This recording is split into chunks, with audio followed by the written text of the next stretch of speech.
નમસ્કાર, આપ જોઈ રહ્યા છો જેકેએસ ન્યૂઝ ગુજરાતી। વાત કરું તો કેશોદ પંથકના ગેડ, બામણસા સહિતના ગામોમાં ઓજત અને બાટવા ખારવા નદીના પૂરમાં પાણી ફરી વળ્યા છે। સમગ્ર ગેડ વિસ્તાર બેટમાં ફેરવાઈ ગયો છે। તે પાળો તૂટી જવાથી હજારો હેક્ટર ખેતીની જમીનનું ધોવાણ થયું છે। સમગ્ર વાત કરું તો કેશોદ પંથકમાં ગઈકાલે મેઘરાજાએ ગમરોળતા સરેરાશ 10 થી 15 ઇંચ જેટલો વરસાદ પડવાની સાથે ઉપરવાસમાં ભારે વરસાદના કારણે કેશોદના ગેડ પંથકમાં પસાર થતી નદીઓમાં ઘોડાપૂર આવતા સમગ્ર ગેડ પંથક જળબંબાકાર થઈ જતા સામાન્ય જનજીવન પર ભારે અસર થઈ છે।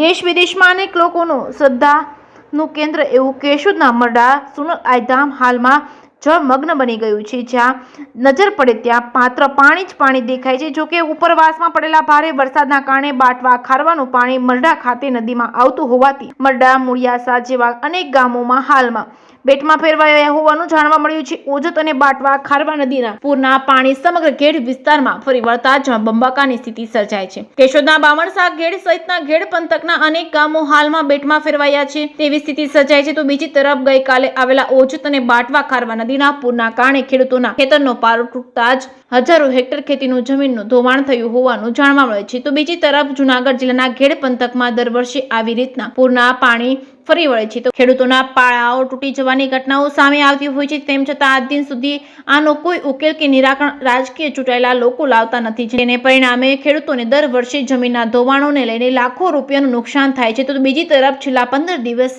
કે 20 કલાકમાં પડેલા ભારે વરસાદના લઈને હાલમાં બામણસા સહિતના કેશોદ તાલુકાના ગેડ પંથકમાં જળબંબાકાર જેવી સ્થિતિનું નિર્માણ થયું છે। નદીઓમાં આવેલા ઘોડાપૂરથી ખેડૂતોની હજારો હેક્ટર જમીનનું ધોવાણ થયું છે। આ બાબતે સરકાર ક્યારે જાગે તેવો સવાલ ગેડ પંથકના ખેડૂતો ઉઠાવી રહ્યા છે।